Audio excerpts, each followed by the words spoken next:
Ma femme m'a trahi, a pris mes enfants, est revenue pour ma fortune.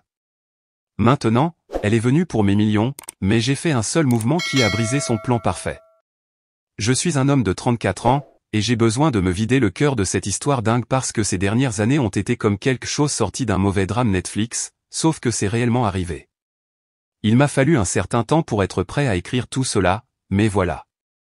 Je suppose que je devrais commencer par quelques éléments de contexte. J'étais le type de nerd typique en informatique à l'université, le genre qui vivait pratiquement des boissons énergisantes et pouvait coder pendant 12 heures d'affilée.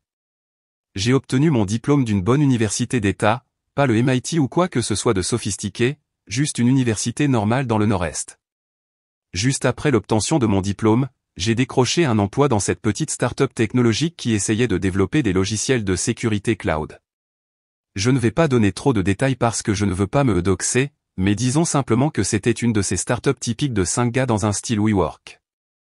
La rémunération n'était pas excellente au début, environ 65 000 $ par an dans une ville assez chère, mais ils offraient des options d'achat d'actions, j'y reviendrai, et j'ai pensé que cela valait le pari. De plus, les fondateurs semblaient savoir ce qu'ils faisaient, contrairement à certaines autres startups où j'ai passé des entretiens qui brûlaient essentiellement de l'argent de capital risque.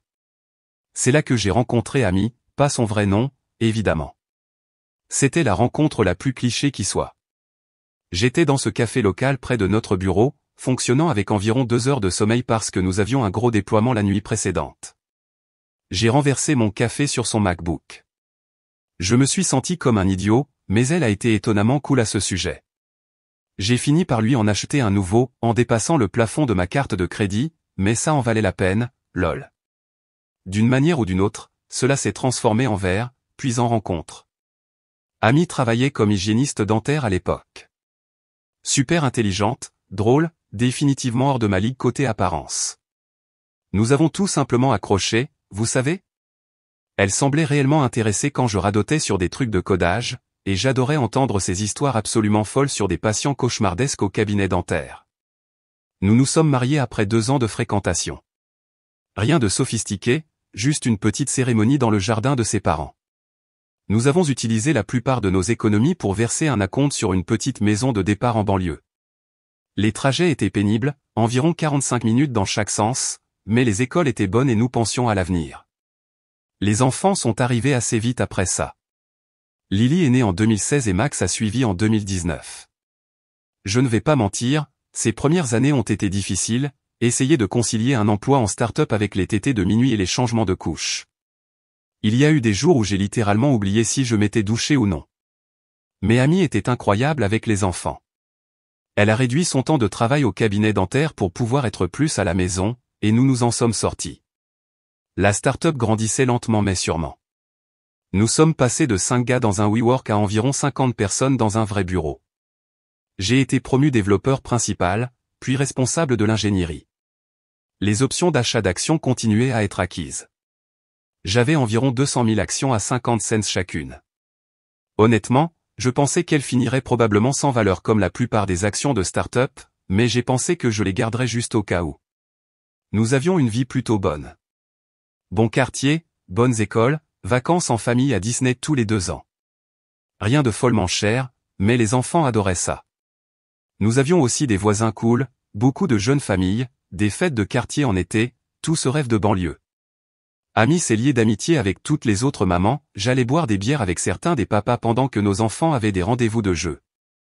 Vie normale, ennuyeuse, heureuse.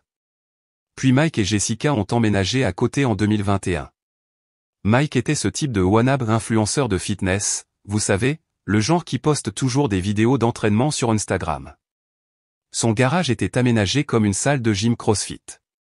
Super sympa au début, toujours à offrir de l'aide pour des projets de maison et des trucs. Jessica travaillait de longues heures dans un cabinet d'avocats en ville, donc Mike était beaucoup à la maison pendant la journée, travaillant sur sa marque ou je ne sais quoi. En regardant en arrière maintenant, je peux voir tous les signaux d'alarme. Mais quand vous travaillez 50 à 60 heures par semaine pour maintenir une start-up en vie à travers le Covid et que vous vous occupez de 2 jeunes enfants, vous ratez des choses. Ou peut-être que vous les voyez mais ne voulez pas y croire. Ami a commencé à s'entraîner dans le garage de Mike. Elle a dit qu'elle voulait se remettre en forme après avoir eu les enfants. Elle a commencé à se maquiller pour sortir, qui fait ça? Elle revenait toute guillerette et pleine d'énergie. Je pensais en fait que c'était bien au début, elle semblait plus heureuse, avait plus d'énergie. Mon Dieu, j'étais stupide. Alors, Mike et son obsession du CrossFit à côté. Au début, ce n'était que de petites choses, vous savez? Comme je rentrais du travail et il aidait Amy à déplacer des meubles ou à réparer quelque chose dans notre jardin. Toujours torse nu, soit dit en passant, parce qu'apparemment les chemises ne sont pas une chose quand on a des abdominaux. Je travaillais des heures folles à la start-up parce que nous essayions de conclure un énorme accord avec une grande entreprise technologique. Je ne peux pas citer de nom, mais pensez au niveau fan. Nous avions une tonne de fonctionnalités de sécurité à construire, et les délais étaient insensés. Certaines semaines, je faisais des journées de 14 heures, je ne voyais les enfants qu'en week-end. Amy semblait compréhensive au début, mais ensuite les commentaires ont commencé. Mike dit que tu devrais prendre du temps pour ta famille. Mike pense qu'il est important d'avoir un équilibre entre vie professionnelle et vie privée. Oui, cool histoire, Amy, mais l'entreprise de Mike consiste à poster des selfies de gym sur Instagram tandis que mon travail paie notre hypothèque. Puis elle a commencé à se mettre sérieusement au fitness, et quand je dis sérieusement, je veux dire obsédée. Soudain, notre facture d'épicerie a doublé parce que tout devait être biologique et nourri à l'herbe. Elle a commencé à acheter tous ces compléments sophistiqués que Mike recommandait. Notre cuisine ressemblait à une boutique GNC qui aurait vomi dedans. Le programme d'entraînement est devenu bizarre aussi. Avant, c'était comme 3 fois par semaine à des heures normales. Puis c'était tous les jours, toujours quand j'étais au travail ou avec les enfants. Elle revenait toute rouge et heureuse, les cheveux mouillés après s'être douchée à la salle de gym. Elle a commencé à se maquiller pour s'entraîner, qui diable fait ça? Elle a acheté toutes ses affaires coûteuses de Lululemon parce qu'apparemment ses vieux leggings de chez Target n'étaient plus assez bons. Mais les trucs vraiment bizarres ont commencé avec son téléphone. Amy n'était jamais vraiment une personne branchée technologie auparavant, elle laissait son téléphone dans des endroits aléatoires et s'en fichait. Soudain, elle y est collée 24h24 et 7h7, toujours en train d'envoyer des SMS, toujours l'écran incliné loin de moi. Elle a mis un nouveau mot de passe et ne voulait pas me dire ce que c'était. Nous connaissions autrefois nos mots de passe, non pas parce que nous fouillions, mais juste en cas d'urgence avec les enfants. Le pire? Elle a commencé à devenir super agressive sur tout. Comme si je lui demandais ce qu'elle voulait pour le dîner, et elle me répondait sèchement en disant que je n'aidais jamais à planifier les repas. Ou j'essayais de parler de ma journée de travail, et elle roulait des yeux et disait, « Tout ne tourne pas autour de ta précieuse start-up, vrai Jekyll. » Un jour, je jouais avec Max dans le jardin et j'ai vu Mike entraîner Amy pendant une sorte d'entraînement à travers la fenêtre de leur garage. Le gars était littéralement pressé contre elle, l'aidant avec sa posture ou je ne sais quoi. Max agite la main et dit, « Maman et Mike sont les meilleurs amis. » Oui, mon pote, je parie qu'ils le sont. J'ai essayé de lui en parler, lui ai dit que je me sentais bizarre par rapport au temps qu'elle passait là-bas. Grosse erreur. Elle a complètement explosé. Elle a commencé à crier que j'étais contrôlant et jaloux, que j'essayais de l'empêcher d'avoir des amis, que je n'étais jamais à la maison de toute façon alors pourquoi est-ce que je m'en souciais? Puis elle a commencé à chercher des disputes sur l'argent. La start-up ne payait pas très bien, nous étions toujours en phase de croissance, mais nous étions à l'aise. Soudain, rien n'était suffisant. Elle voulait rénover la cuisine, avait besoin d'une nouvelle voiture, voulait envoyer Lily dans une école privée chic. Quand j'expliquais la différence entre le salaire de start-up et les options d'achat d'actions, elle avait ce regard comme si je parlais une langue étrangère. Avec le recul, j'aurais dû voir ce qui allait arriver. J'ai commencé à remarquer des frais bizarres sur notre carte de crédit. Des restaurants chics où je n'étais jamais allé. Des frais d'hôtel dans notre propre ville, qui a besoin d'un hôtel à 20 minutes de la maison. Un magasin de lingerie dont je n'ai jamais vu qu'elle portait quoi que ce soit. Les enfants ont aussi commencé à agir différemment. Lily, 8 ans, est passée de cette enfant joyeuse et bavarde à super silencieuse. Max, 5 ans, est devenu collant, pleurait chaque fois que je partais au travail. Un jour, je l'ai surpris en train de parler à ses animaux en peluche de la façon dont maman et Mike font une soirée pyjama pendant que papa travaille. Oui, ça a frappé comme un camion. Une nuit, je suis rentré tôt parce que notre déploiement avait été retardé. La maison était sombre, mais la voiture d'Amy était dans l'allée. J'ai entendu de la musique provenant du garage de Mike. Je me suis approché, pensant que je devrais peut-être essayer de mettre les choses au clair, parler d'homme à homme. Oui, ce n'est pas ce que j'ai trouvé. Je ne vais pas entrer dans les détails, mais disons simplement que la routine d'entraînement d'Amy n'était certainement pas axée sur le fitness. Jessica, la femme de Mike, travaillait tard à son cabinet d'avocat comme d'habitude. Je ne les ai pas affrontés à ce moment-là, j'ai juste pris une vidéo avec mon téléphone et suis rentré chez moi. Je suis resté assis dans ma voiture pendant environ 1 heure, juste pour assimiler. J'ai pris un jour de congé le lendemain, j'ai parlé à un avocat. Le gars m'a dit d'agir normalement, de rassembler des preuves, de ne pas leur faire savoir que je savais. Ce fut la semaine la plus difficile de ma vie, faisant semblant que tout allait bien pendant qu'ils faisaient littéralement leur truc à côté. Donc, j'avais la vidéo de la séance d'entraînement d'Amy et Mike enregistrée dans environ 6 endroits différents. J'allais confronter Amy ce week-end-là quand mes parents pourraient garder les enfants. J'avais tout planifié, les papiers de divorce prêts, les preuves documentées, tout. Mais Amy et Mike avaient leur propre plan, et ils ont agi en premier. C'était un mardi ordinaire. J'étais au travail, plongé dans des revues de code, quand mon chef d'équipe m'a envoyé un message pour me dire de venir aux ressources humaines. Bizarre, mais pas totalement inhabituel compte tenu de toutes les discussions d'acquisition d'Amazon qui se déroulaient. J'entre et il y a 2 policiers qui attendent. Il s'avère qu'Amy s'était rendue à la police ce matin-là avec des ecchymoses, affirmant que je l'avais battue lors d'une dispute au sujet de l'argent. Selon elle, j'avais perdu le contrôle lorsqu'elle m'avait confronté sur le fait de passer trop de temps au travail. Elle avait même des photos d'ecchymoses sur les bras et le visage. Les policiers m'ont arrêté sur le champ au bureau. Le moment le plus humiliant de ma vie, être menotté devant tous mes collègues. J'ai passé 48 heures en prison avant que mon frère puisse payer la caution. J'ai perdu mon téléphone, n'avais pas accès à mon ordinateur portable de travail, politique de l'entreprise en cas d'arrestation. Je ne pouvais pas rentrer chez moi à cause de l'ordonnance de restriction d'urgence qu'Amy avait déposée. J'ai dû dormir sur le canapé de mon frère tout en portant un bracelet électronique, comme une sorte de criminel. L'entreprise m'a mis en congé administratif, leur manière gentille de dire « vous êtes viré », mais nous attendrons que le cauchemar de relations publiques se calme d'abord. 15 ans de casier judiciaire vierge, je n'avais même jamais eu de contravention de stationnement, et soudain je suis un agresseur domestique. Mon visage était dans les nouvelles locales, cadre technologique local arrêté pour violence domestique. Oui, ça a très bien marché avec les employeurs potentiels. Voici le truc vraiment bizarre, Amy et Mike avaient planifié cela pendant des semaines. J'ai découvert plus tard qu'ils avaient documenté chaque dispute que nous avions, c'est-à-dire des conversations normales qu'ils ont tordues, pris des photos chaque fois qu'Amy se cognait contre quelque chose et avait une ecchymose, elle est incroyablement maladroite, elle l'a toujours été, construisant toute cette fausse histoire d'abus. Ils ont même impliqué certaines des autres mamans du quartier. Soudain, ces femmes avec qui j'avais fait des barbecues, dont les enfants avaient des fêtes d'anniversaire chez nous, écrivaient des déclarations sur la façon dont elles m'avaient toujours soupçonné d'être violent, comment elles avaient entendu des disputes depuis notre maison, oui, parce qu'Amy criait à propos du crossfit à 6 heures du matin. L'une d'elles a même affirmé m'avoir vu saisir agressivement le bras d'Amy en sortant les courses de la voiture. Je l'aidais à porter des sacs parce qu'elle s'était foulé le poignet en faisant je ne sais quoi avec Mike. Le pire ? Les services de protection de l'enfance se sont impliqués. Amy a obtenu la garde d'urgence des enfants. Je suis passé de voir mes enfants tous les jours à n'être autorisé à des visites supervisées de 2 heures tous les 2 week-ends. Savez-vous à quel point c'est horrible de devoir voir ses propres enfants dans un bâtiment gouvernemental déprimant pendant qu'une assistante sociale prend des notes sur chaque interaction ? J'ai dû encaisser certaines de mes options d'achat d'actions juste pour pouvoir payer un avocat. Les statuts de l'entreprise disaient que je pouvais garder le reste tant que j'étais là depuis plus de 5 ans. Dieu merci pour les petites grâces, je suppose. J'ai emménagé dans ce studio déprimant près de chez mon frère parce que c'était tout ce que je pouvais me permettre avec les frais juridiques et les pensions alimentaires pour enfants.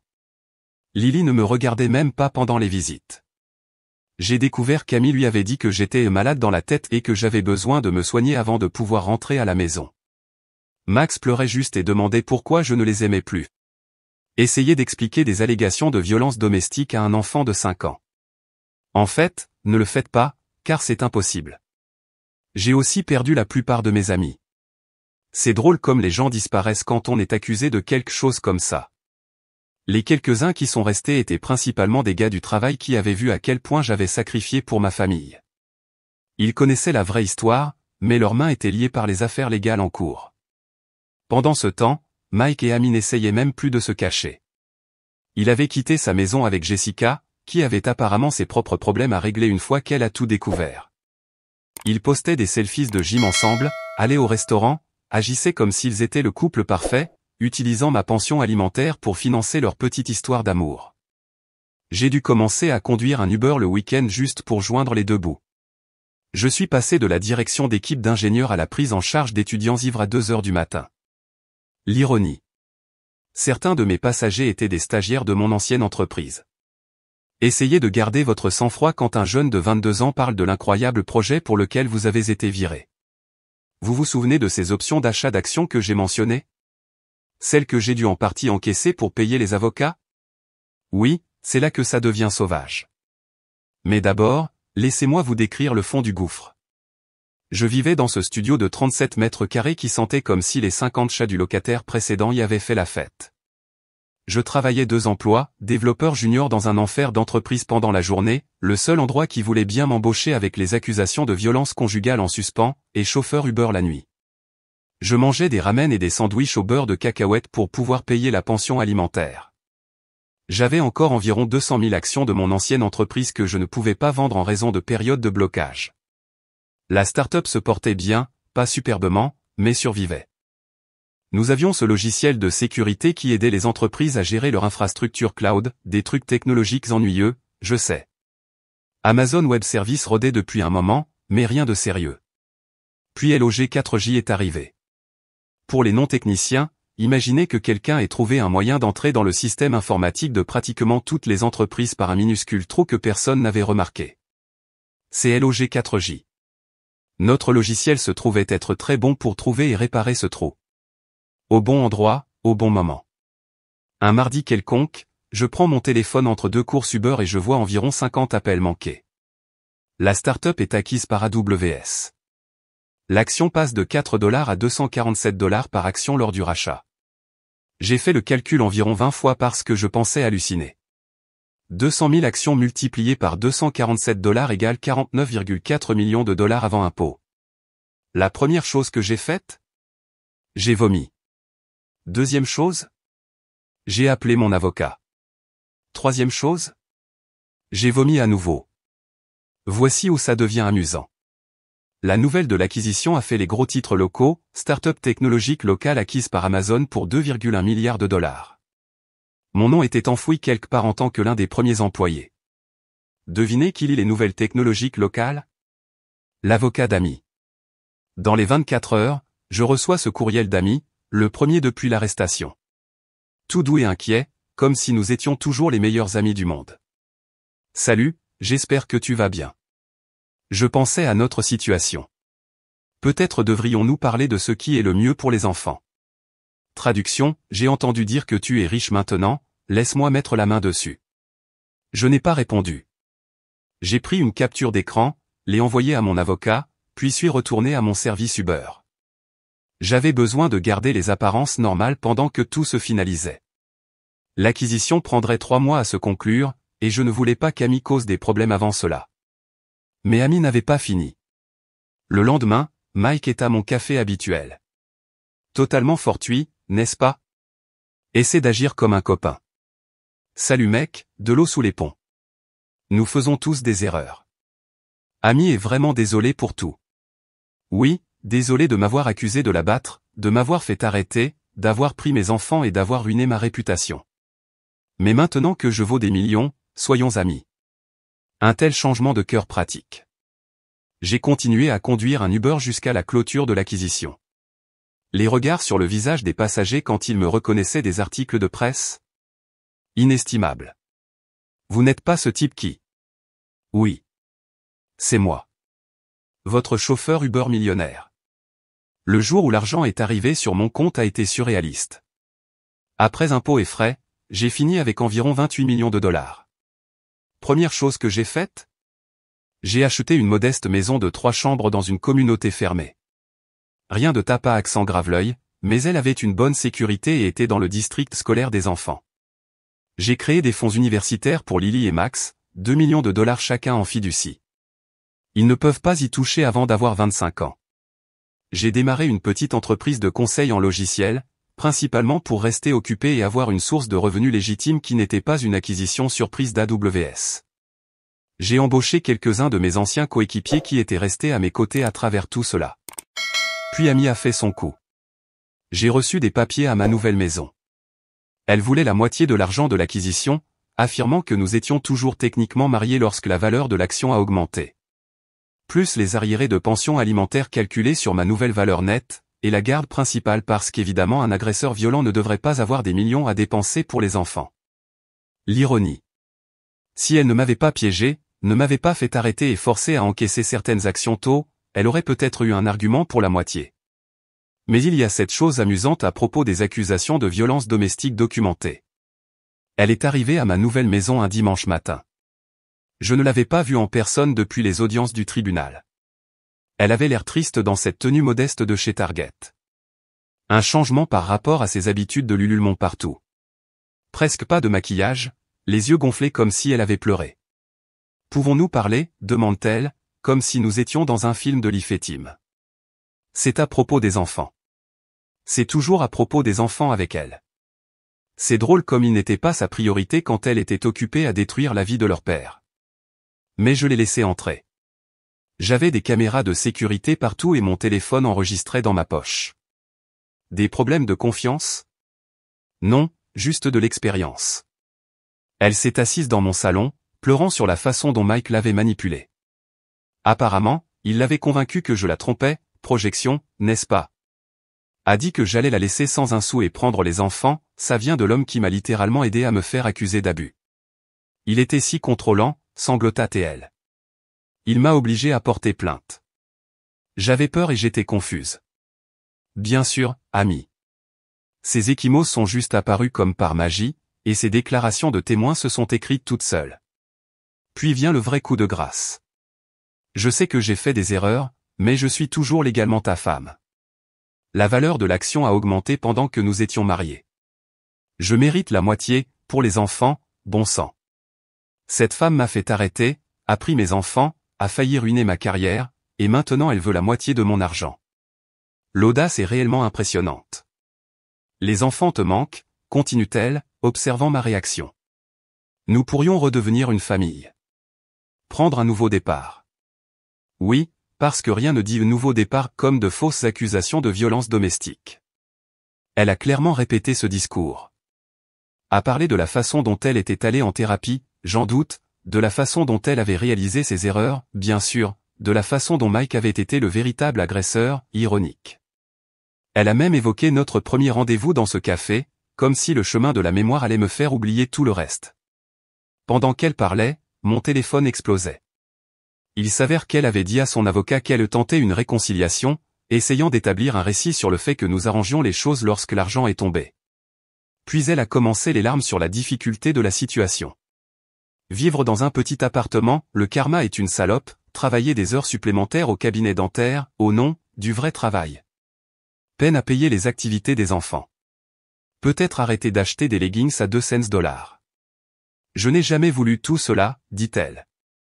Mike m'a fait croire que tu étais un monstre, mais maintenant je vois que c'était lui le vrai monstre. D'accord, parce que Mike l'a forcé à 1. Tromper pendant des mois, 2.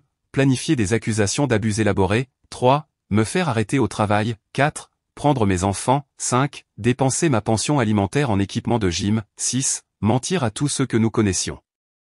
Mais voici le meilleur. Elle sort son téléphone, me montre des photos des enfants. Des récentes que je n'avais pas vues parce que, vous savez, accès restreint. Lily a sa récital de danse, Max jouant au football. Tous les moments que j'avais manqués. Ils ont besoin de leur père, dit-elle. Nous pouvons arranger ça. Traduction, je suis fauché, tu es riche, faisons semblant que je n'ai pas complètement foutu ta vie en l'air. Puis elle lâche la bombe. J'ai parlé à mon avocat. Si nous ne pouvons pas arranger ça, eh bien, j'ai des droits. La valeur de l'action a augmenté pendant notre mariage, et avec ton passé de violence domestique. Ah, ça y est. La menace derrière les larmes. Ami classique. Je l'ai laissé finir sa performance, lui ai même offert des mouchoirs, les bons marchés et rugueux, pas les doux et sophistiqués. Puis j'ai juste dit, mon avocat contactera le vôtre, et je l'ai raccompagné à la porte. Dès qu'elle est partie, j'ai appelé mon avocat. Il s'avère qu'Amy avait été très occupée. Elle avait déposé une demande d'aide financière d'urgence pour conjoint basée sur l'argent de l'acquisition.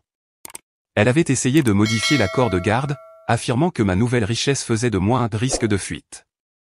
Elle avait même contacté certains de mes anciens collègues pour chercher des ragots. La vraie comédie? Elle continue de poster des citations inspirantes sur Instagram à propos de s'élever au-dessus de la négativité et de trouver sa vérité entre ses selfies de gym avec son nouveau coach. On dirait que Mike a été remplacé. Vous n'allez pas croire ce qui s'est passé au tribunal. Vous vous souvenez de ces caméras de sécurité dont j'ai parlé? Oui, elles vont devenir importantes. L'audience a eu lieu le mois dernier. Amy arrive en ressemblant à quelqu'un qui a fait les magasins à la Salvation Army. Robe simple, pas de maquillage, cheveux en chignon négligé. Véritable ambiance de mère célibataire en difficulté. Elle avait même les enfants avec elle, contre les ordres du tribunal, soit dit en passant, assis au premier rang comme des accessoires dans son petit spectacle. Son avocat commence. Le gars porte un costume qui a probablement coûté plus cher que ma première voiture. Il commence par dépeindre Amy comme une épouse dévouée qui a soutenu son mari dans sa carrière technologique et a sacrifié ses propres ambitions pour élever nos enfants. Il prétend qu'elle mérite la moitié de l'argent de l'acquisition parce que son soutien émotionnel a été crucial pour le succès de l'entreprise. Oui, un si grand soutien émotionnel. Rien ne dit je crois en toi comme de fausses accusations de violence conjugale. Puis il reparle de la violence domestique. Ils essaient de présenter les choses comme si j'étais le gars de la tech volatile qui a eu de la chance avec les actions et pourrait fuir le pays avec mes millions. Ils ont même eu le culot de suggérer que je pourrais être dangereux maintenant que j'ai des ressources illimitées. Mon avocat, Greg, une légende absolue, reste assis, prenant des notes, l'air ennuyé. Amy me lance constamment de petits regards inquiets, se demandant probablement pourquoi nous ne paniquons pas à propos de leur histoire. Puis c'est notre tour. Greg se lève, ajuste sa cravate et dit « Votre honneur, avant de commencer notre défense, je voudrais présenter de nouvelles preuves qui ont récemment été mises au jour. Place aux images des caméras de sécurité de ma maison. Voyez-vous, Amy n'est pas seulement venue une fois avec son numéro de fausse réconciliation.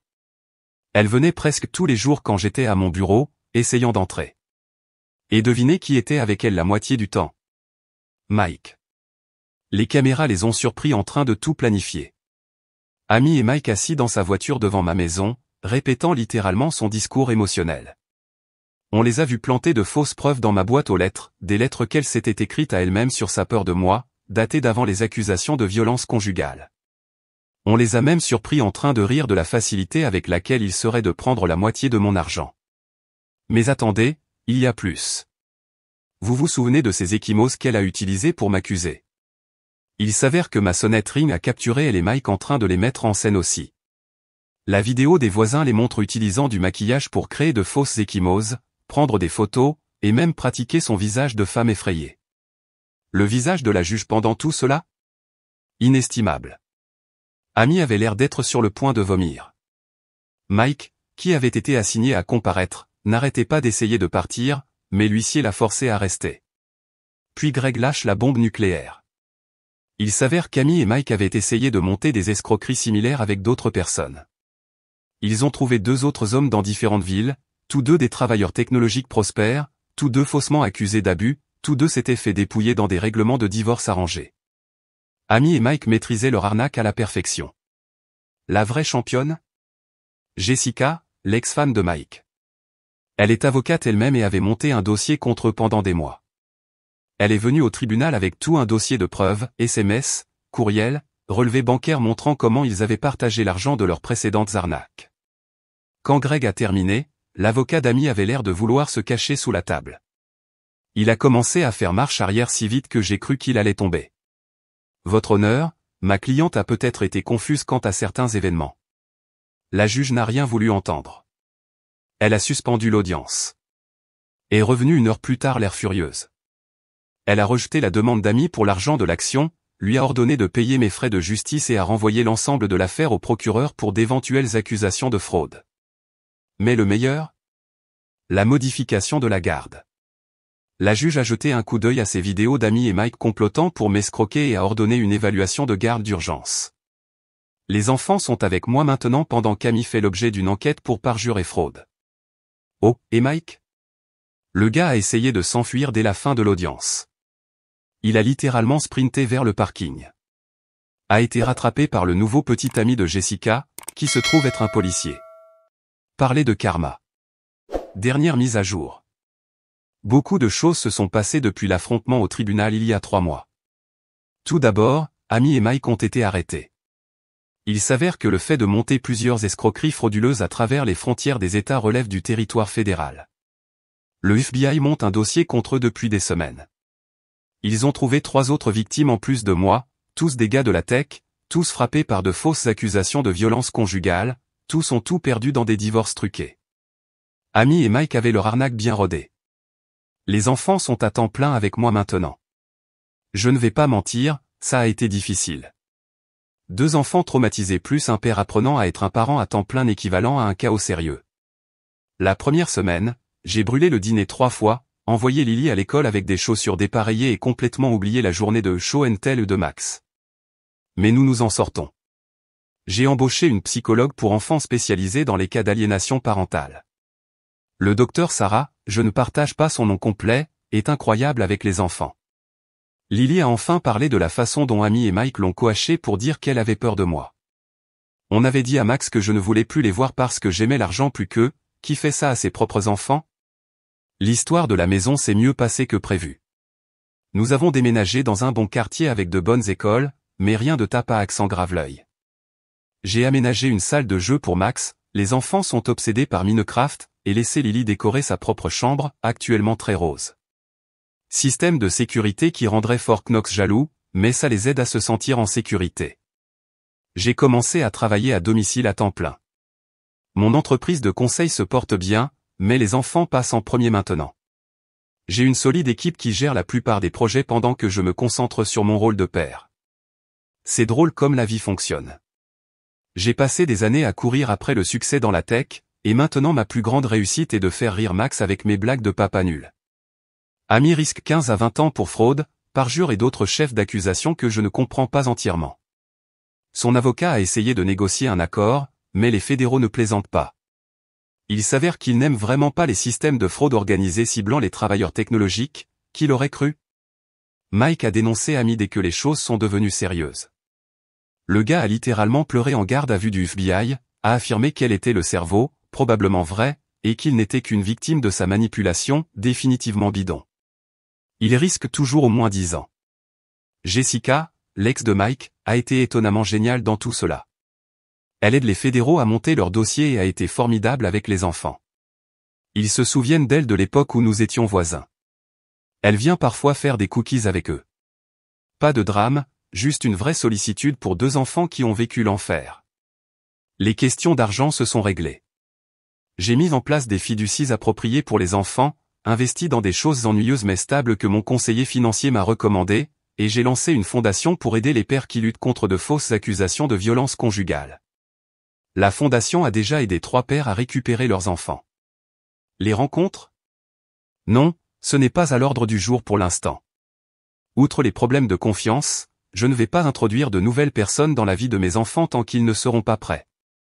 Ils ont eu leur dose de drame d'adulte pour toute une vie. Cependant, quelque chose de bien inattendu est ressorti de tout cela. Vous vous souvenez de mon ancienne entreprise? Celle qui m'a viré après les accusations de violence conjugale? Leur PDG a personnellement appelé pour s'excuser. Il m'a proposé un contrat de consultant. J'ai refusé et j'ai écrit une lettre publique pour blanchir mon nom. Je n'en avais plus besoin, mais ça signifiait quelque chose. Lily va mieux à l'école maintenant. Ses professeurs disent qu'elle sourit à nouveau, participe en classe. Elle rejoindra le club scientifique le semestre prochain. Il s'avère qu'elle a les gènes de nerfs de son père après tout. Max est toujours Max, une énergie débordante et un cœur trop grand pour son corps. Il a décidé qu'il voulait être un créateur de jeux informatiques qui aide les gens quand il sera grand. La voisine qui a fait cette fausse déclaration contre moi est passée la semaine dernière pour s'excuser. Elle a dit qu'Amy l'avait convaincu que j'étais dangereux, lui avait montré de fausses preuves. Nous n'allons pas devenir amis, mais c'est une personne de moins qui me regarde comme un monstre. Certains jours sont encore difficiles. Les enfants font parfois des cauchemars. Lily devient anxieuse quand je suis hors de vue trop longtemps. Max demande au moins une fois par semaine si je suis sûr de vouloir qu'il vive avec moi.